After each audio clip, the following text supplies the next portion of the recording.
Hoy estamos aquí después de 9000 años, parece poco, pero aquí estamos una vez más. Somos el resultado de nuestros ancestros y de nuestras ancestras. Aquí estamos, seguimos defendiendo lo que ellos nos encargaron y esperamos que esta generación no sea la que tenga que entregar cuentas negativas de nuestra cultura, de nuestra identidad, de nuestra biodiversidad. Hemos hablado mucho del maíz, hemos hablado de sus variedades, de sus formas, de sus texturas, de sus colores, de su geografía, de la apropiación cultural en cada espacio. Y hoy toca hablar de la tortilla.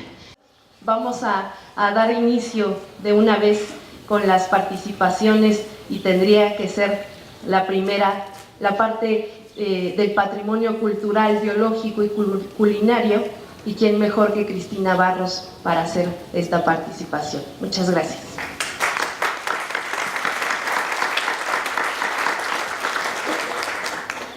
Pues muy buenos días a todos y todas en este Día del Maestro. Felicidades a los que son maestros y por esa razón nos pudieron acompañar este día. Entonces me da mucho gusto verlos por aquí y verlas por aquí. Y pues también me da mucho gusto estar participando en esta iniciativa que me parece de la mayor importancia, por algunas de las cosas que aquí plantearé de una manera breve, más bien como una provocación para el diálogo. Voy a leer un texto así muy a la manera tradicional y espero luego de veras que al final podamos comentar. Redondas como el sol, las tortillas aparecieron relativamente tarde en la mesa de los antiguos mexicanos. Su historia previa es larga, comienza con el maíz. Este, a su vez, surge a partir del teosinte tras un trabajo de selección botánica milenario. No menos de 300 generaciones, afirma el doctor Antonio Turrén, se transmitieron sus avances de generación en generación de manera ininterrumpida hasta que ese teosinte que les atrajo, porque sus semillas reventaban en el fuego a manera de palomitas, porque su caña era dulce y por su calidad como alimento, se transformara en un maíz ya cercano a los que conocemos hoy. La nixtamalización es la otra condición necesaria para que exista la tortilla. Seguramente los antiguos mexicanos la desarrollaron cuando ya hubo cerámica, pues es necesario cocer el maíz con cal en una olla para que haya nixtamalización. Con esta técnica indígena se obtienen grandes ventajas. Mencionemos solo 3. La cutícula del maíz se desprende y hace más digeribles los granos. Y se logra además que la masa adquiera correa, esto es flexibilidad. Durante el proceso se libera la niacina, una vitamina del complejo B indispensable para la nutrición humana. Y al moler el maíz ya nixtamalizado, se duplica su volumen. De 1 kilo de maíz se obtienen casi 2 kilos de más. Se considera que las tortillas fueron posteriores a los tamales, pues las evidencias de comales en las ciudades arqueológicas son relativamente recientes. En cambio, hay representaciones de tamales más antiguas. Las podemos ver, por ejemplo, en códices y murales mayas. Un compañero indispensable de la tortilla es el metate, pero sobre todo el comal, aunque es posible, como ocurre hoy en algunas regiones de Oaxaca, que las tortillas se cocieran en ollas a manera de comezcal. Patricia Fournier, en su muy interesante artículo El complejo nixtamal-comal-tortilla en Mesoamérica, aporta datos relevantes acerca de la presencia arqueológica de estos platos planos de cerámica, los comal. Curiosamente, después de revisar 122 reportes de excavaciones arqueológicas que abarcan diversos puntos en todo el territorio nacional e incluso el sur de Estados Unidos, concluye que los comales aparecen tardíamente asociados con Teotihuacán durante el Horizonte Clásico, hace de entre 1000 a 1800 años, aunque hay rastros desde el Preclásico en la Cuenca de México, hace cerca de 2400 años. Ya en el posclásico tardío, entre el año 1250 y 1521, dice Patricia Fournier, las frecuencias en las colecciones arqueológicas son definitivamente altas. Se asocian con estados de expansión muy poderosos, como fueron los imperios teotihuacano y mexica tepaneca. Esto significa dos cosas que me parece importante resaltar. Primero, que el trabajo de domesticación del maíz fue pensado y dirigido, pues se buscó obtener características muy precisas para esta planta a partir de las cualidades del cleocintle, pero también de sus carencias.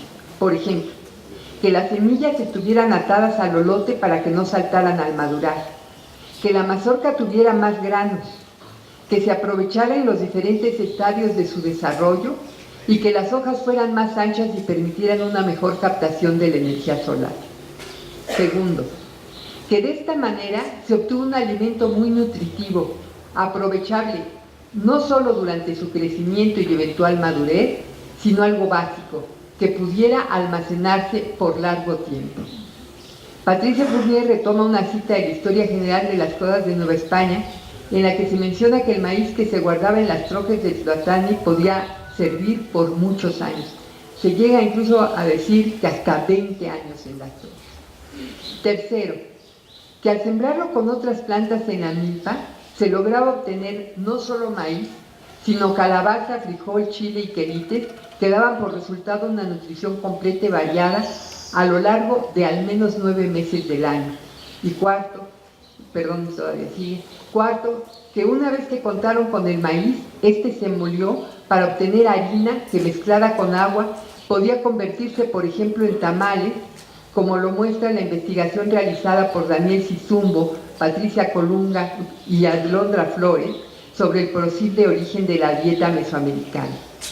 Luego, con la invención de la cerámica, esta masa, o el maíz mismo, pudo cocerse con cenizas con las que se tuvo un antecedente de la nixtamalización.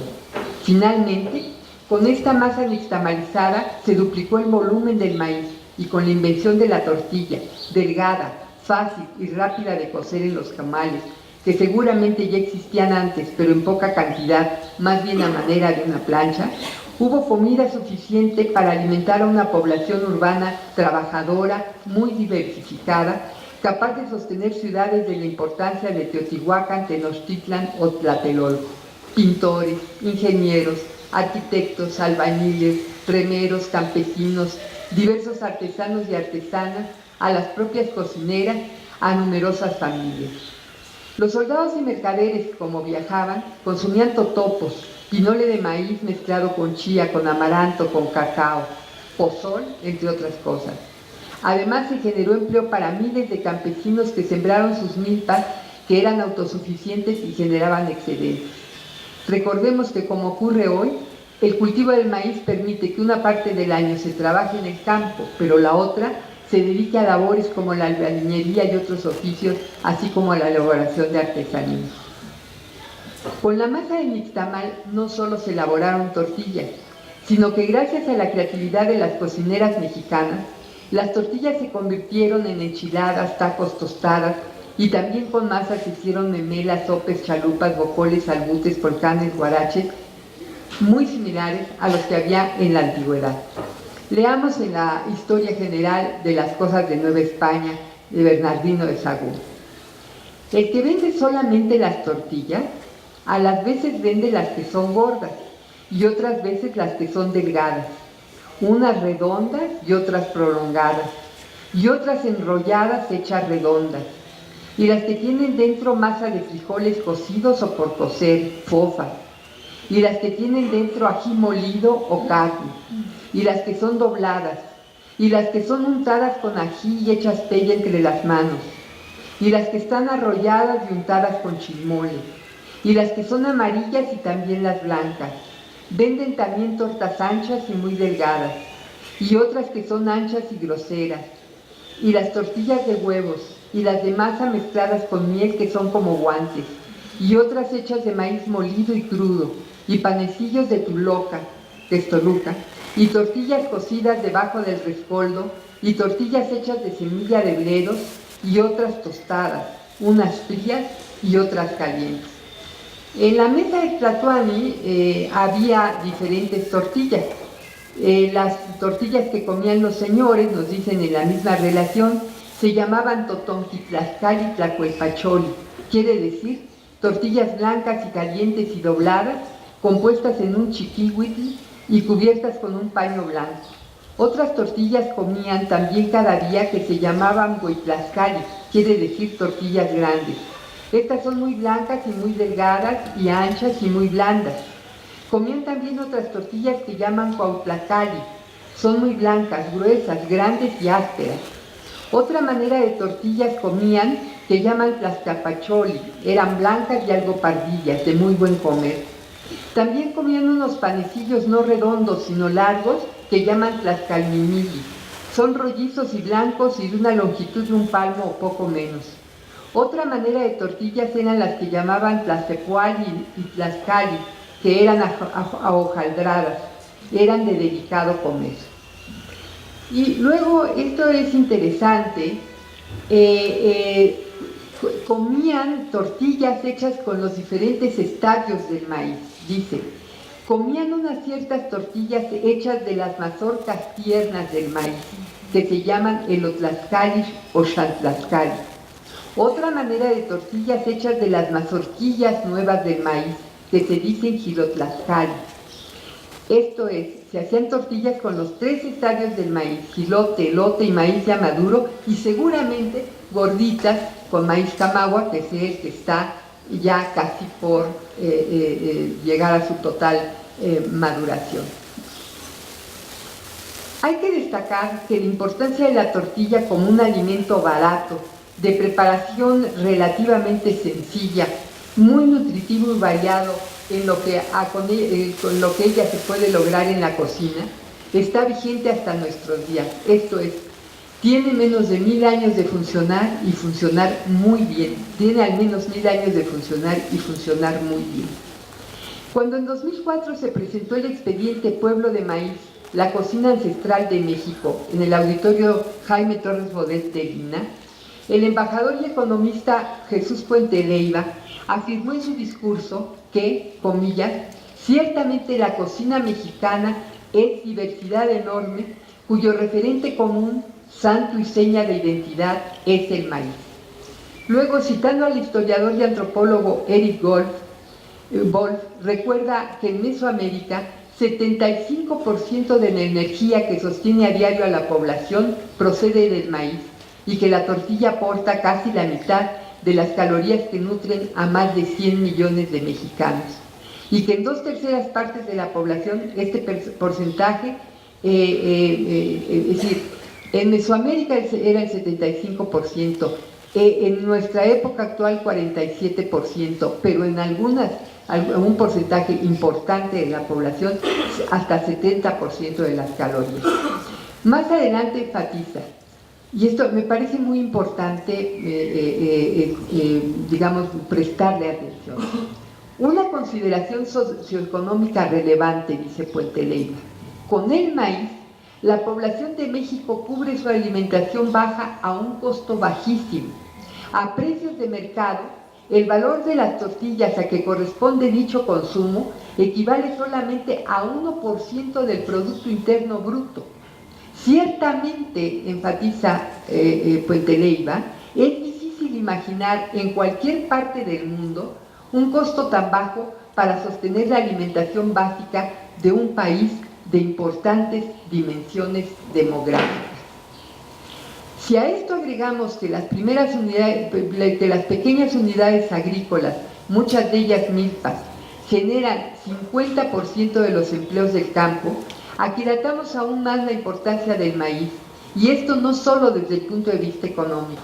Si nos referimos a su valor cultural, el ciclo agrícola del maíz da lugar a múltiples prácticas y ceremonias que fortalecen a las comunidades y dan identidad. Esta importancia crece mucho más. Ante este panorama, se hace evidente que las políticas públicas deben estar orientadas a la protección del maíz, a la autosuficiencia en este grano básico, a generar precios justos al campesino, al apoyo de las pequeñas parcelas, a la valoración de la milpa no solo como una unidad productora de maíz, sino como un conjunto en el que están presentes decenas de productos, lo que puede hasta quintuplicar el valor de la producción, y a valorar el trabajo campesino que alimenta de manera sustentable a buena parte de la población. En el tema que nos ocupa, la tortilla, esas políticas necesariamente deberían orientarse a abastecer a la población de los mejores maíces nativos, correctamente nixtamalizados, de los que puedan obtener las mejores tortillas a los mejores precios. Este sería entonces, desde mi punto de vista, el principal propósito de la iniciativa que hoy nos convoca: lograr que en la mesa de todos los mexicanos y las mexicanas estén presentes las mejores tortillas a los mejores precios como un derecho. Muchas gracias.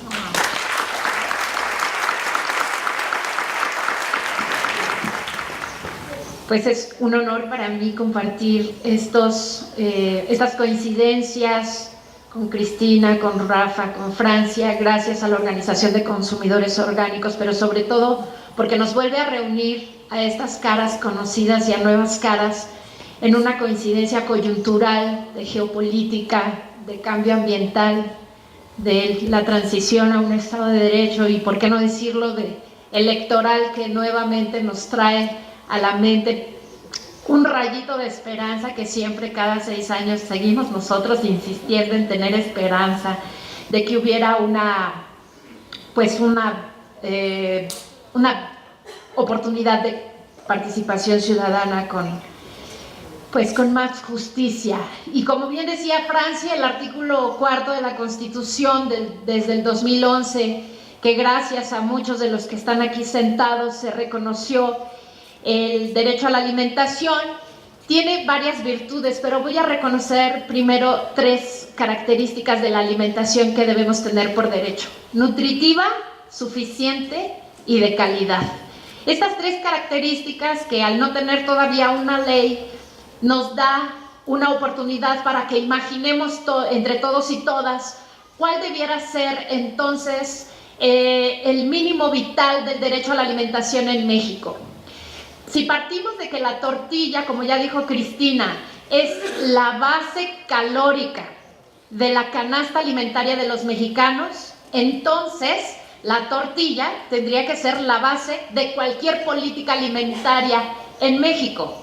Y aquí es donde queremos poner el acento de definir qué tipo de alimentación es a la que tenemos derecho, cuál es la que tenemos ahora, cuál es la que está disponible, para cuánto nos alcanza con lo que ganamos de la alimentación que queremos. Y por fortuna el derecho a la alimentación va mucho más allá de tener calorías aseguradas. Por fortuna el derecho a la alimentación históricamente está descrito como un nivel de vida adecuado para vivir con bienestar gracias a que estamos bien alimentados. Y el bien alimentados tiene que ver también porque influye en nuestra capacidad de decidir, en nuestra capacidad de discernir, de construir pensamiento, de levantar la mano y participar. Con esto estoy diciendo que históricamente el México con desnutrición, con baja estatura, con anemia, que no hemos podido superar, ha sido alcanzado ya por las olas de obesidad, diabetes, enfermedades cardiovasculares, que nos remiten nuevamente al tema de hoy, que es la tortilla nixtamalizada. Solo para algunos datos que ya dijo Cristina sobre la nixtamalización, no quiero ser totalmente química en este sentido, pero nada más una reflexión. Si por más de 1000 años la tortilla nixtamalizada supo alimentar a las familias de forma correcta, la obligación del Estado es proteger esa forma de alimentar a las familias de estado correcta. La otra cuestión de la nixtamalización es que no podemos decir que hay una sola receta de nixtamalización. Aquí viene la magia. La multiculturalidad de nuestro país hace que sea imposible dar una sola receta de nixtamalización, porque depende de los cambios en la composición bioquímica que va a surgir en el maíz. Obviamente depende del tipo de maíz, los cambios y las bondades de nutrición van a depender del genotipo, de la variedad, del ambiente, de las condiciones de siembra y en general de la preparación. Por lo tanto, que nosotros podamos leer en una etiqueta de una harina industrializada, harina nixtamalizada, tendría por lo tanto ya que ponernos en duda de qué nixtamalización estamos hablando. Entonces, así como es de multicultural y de variada una milpa, así tiene que ser la nixtamalización. Sí hay cuestiones muy puntuales de la nixtamalización, como esta mezcla de agua con el tipo de maíz, con una sustancia alcalina que puede ser el hidróxido de calcio, que por cierto las cales tampoco son iguales en todos los lugares, hay diferentes tipos de cales, pero lo cierto es que al ablandar la corteza del grano y al hidratarlo, puede penetrar el grano de maíz y entonces el calcio o las bondades nutricionales que tienen se quedan en el grano de maíz. Y eso es lo que se traduce a nivel de tortilla. En esta característica de nutritiva, la tortilla nixtamalizada es nutritiva. Eso es lo que tendríamos nosotros que afirmar. Es nutritiva porque, en primera, es la proteína menos costosa que tenemos, ya lo dijo Cristina también. Son las calorías más baratas que podríamos tener acceso, pero junto y lo que encierra este grano es el calcio, gracias a la nixtamalización, fósforo en las mismas cantidades, por cierto, hierro, 3 vitaminas importantes que son del complejo B, que es B1, B2 y B3, para que no se nos olvide. Pero en esta B3, que es la niacina, es muy interesante cómo la niacina la B3 está en el grano, pero no lo puede absorber el cuerpo sino hasta después de la nixtamalización. Quiere decir que les tomó cientos de años a nuestros antiguos ver que no era tan saludable comérselo en crudo. Les llevó toda una historia de biotecnología descubrir que la niacina era biodisponible hasta después de la nixtamalización. Quiero decir también que la proteína y el tipo de proteína que tiene el maíz, digamos, es generosa, porque puede combinarse con las proteínas de todo lo demás que hay en la milpa. Tampoco estamos diciendo que ya las proteínas de la tortilla nixtamalizada son superiores a las otras, no, pero gracias a la nixtamalización eleva la calidad biológica de estas proteínas. Además, permite que el cuerpo las pueda asimilar más rápido y mejor después de la nixtamalización. Y quiero decir 2 cosas que difícilmente escuchamos de la tortilla nixtamalizada. La primera es el tipo de azúcares que tiene. Cuando nosotros decimos, claro, pues tiene glucosa, pues claro, es un cereal, pero la combinación de azúcares con la fibra que tiene permite que los niveles de glucosa en el cuerpo no se eleven tan rápido como otros alimentos más o menos del mismo grupo, como podrían ser una tortilla hecha de harina, una tortilla industrializada hecha de harina o un producto de harina de trigo. Esto es ancestral, pero ¿qué valor tiene en este momento? Estamos batallando con los pacientes que viven con diabetes en el consultorio, tratando de contar calorías, y resulta de que hay alimentos como la tortilla nixtamalizada que le permitirían consumirla en su dieta habitual sin estar agotando al páncreas. Esto hace que los tratamientos médicos puedan surtir mejor efecto. Y claro, cuando las personas no tienen una buena tortilla a su alcance, empiezan a sustituirla por lo que ustedes ya se van de imaginar. Panes, ¿cómo? Tía Rosa. Tía Rosa, gracias.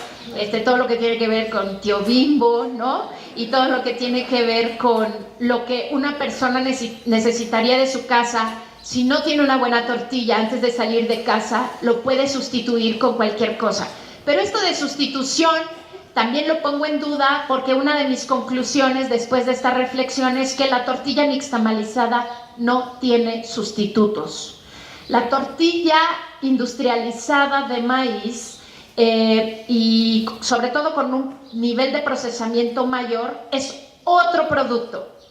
Es decir, no hay sustituto de la tortilla nixtamalizada. Y volviendo al tema que les decía que es especialmente importante para el manejo del paciente que vive con diabetes, se trata de una sustancia que se llama almidón resistente.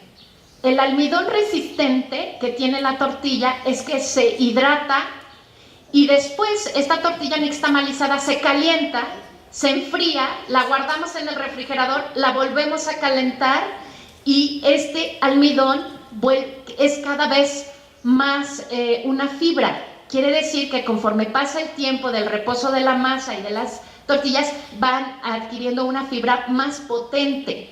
Pero lo que no se sabía es que esta fibra alimenta a las bacterias buenas del intestino grueso. ¿Y esto qué quiere decir? Seguramente han escuchado recientemente algo que se llama microbiota. La microbiota, que es esta población, este ecosistema que tenemos dentro del intestino grueso, donde viven millones de bacterias buenas y malas, resulta de que toda la industria que ha querido alimentar estas bacterias a través de los lactobacilos, de los yogures y de los yacules y de todas estas fórmulas para que lleguen las bacterias vivas al organismo y al intestino, pues no solamente tienen que estar vivas, sino además hay que darles de comer.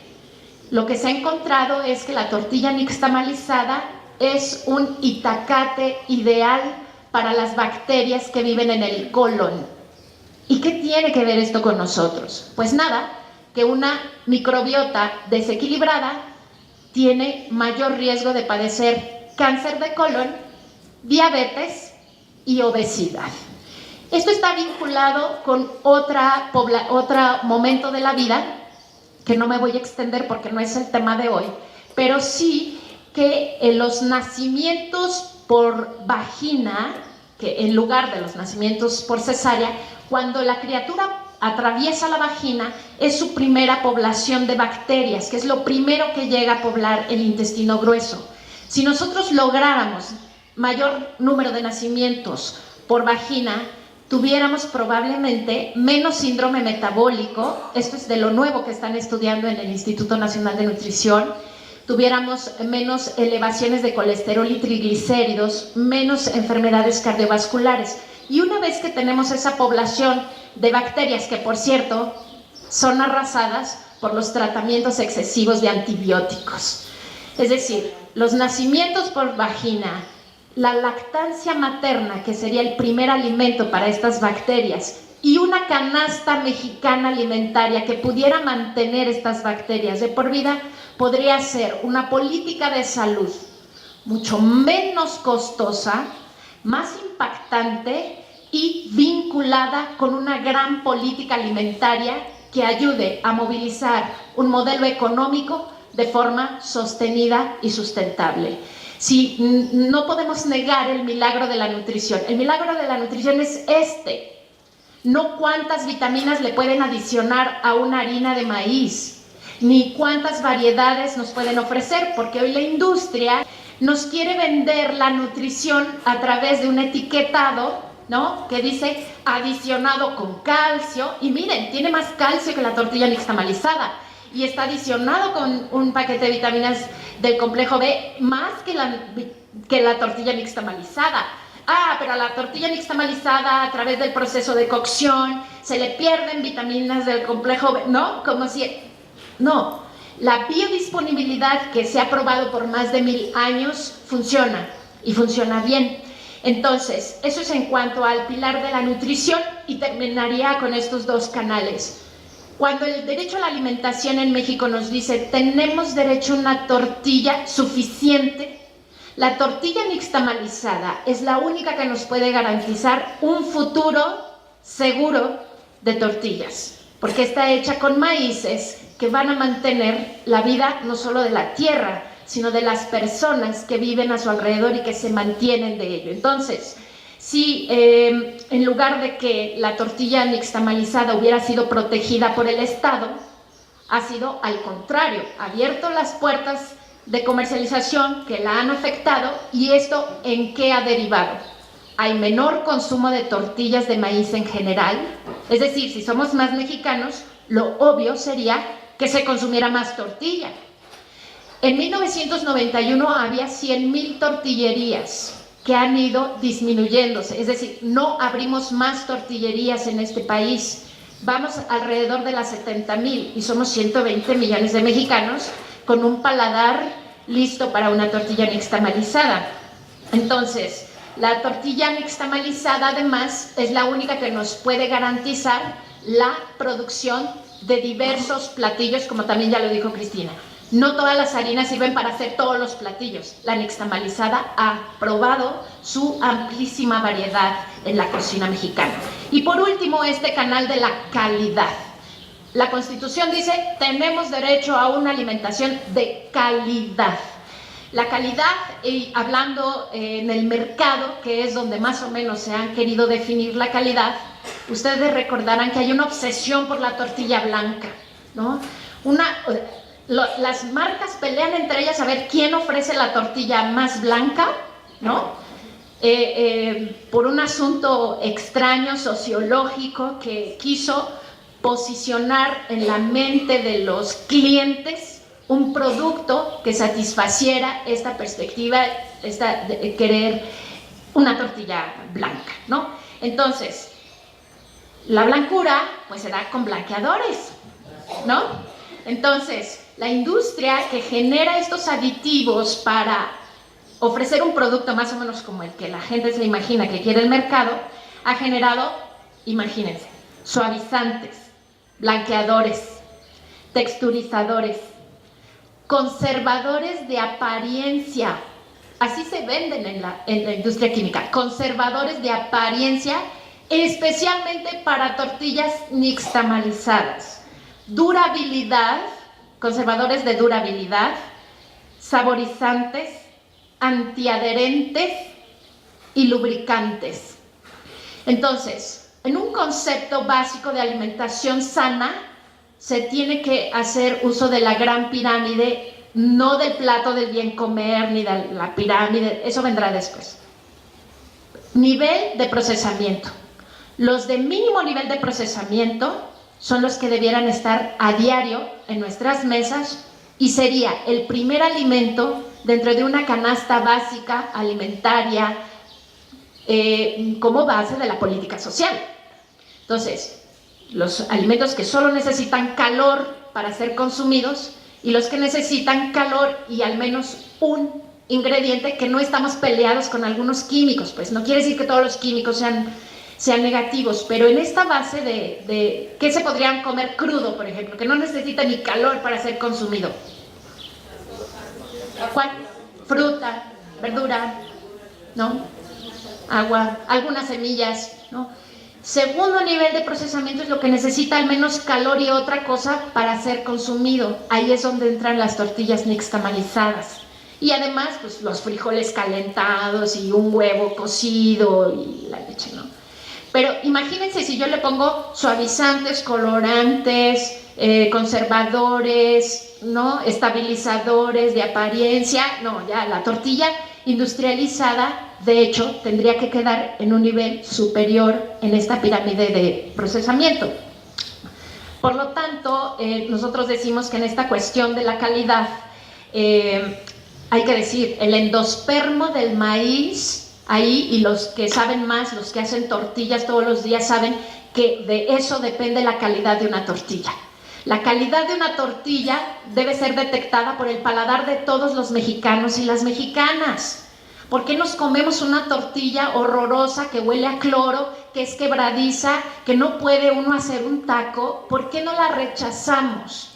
Nos estamos probablemente acostumbrando a este maltrato, ¿no?, de la calidad. Entonces, yo apoyaría que hiciéramos todas las experiencias necesarias de probar tortillas nixtamalizadas todos los días, por lo menos durante 21 días seguidos, para que las papilas gustativas del paladar volvieran a acostumbrarse a la textura, la suavidad, el aroma, la delicia que es una tortilla nixtamalizada fría o caliente, y que apostáramos para que al recuperar todos los paladares de la población pudiera ser un primer pilar de autonomía alimentaria.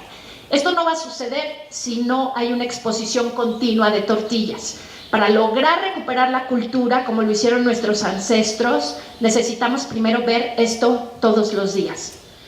La exposición continua provoca la conducta de comer. Si esto lo tengo durante un tiempo seguido, se me va a hacer un hábito. Si está por muchos años, va a ser una costumbre. Pero si pasan los años y las generaciones, va a ser una tradición. Una servilleta, un chiquihuite en medio de la mesa empieza a ser parte del paisaje, y después de muchos años esto volverá a ser cultura, porque tenemos generaciones completas que viven con el refresco enfrente y ya es parte de su paisaje tradicional. Entonces necesitaríamos también limpiar los paisajes de lo que hay para comer. Mis conclusiones serían las siguientes. La tortilla de harina industrializada no es un sustituto de la tortilla nixtamalizada, es otro producto de alto nivel de procesamiento. La tortilla nixtamalizada, como base de la dieta mexicana, debe ser base de la política alimentaria y nutricional y base de la canasta básica por la que se regulen la estandarización de salarios mínimos y garantice el trabajo de todas las familias que están a su alrededor.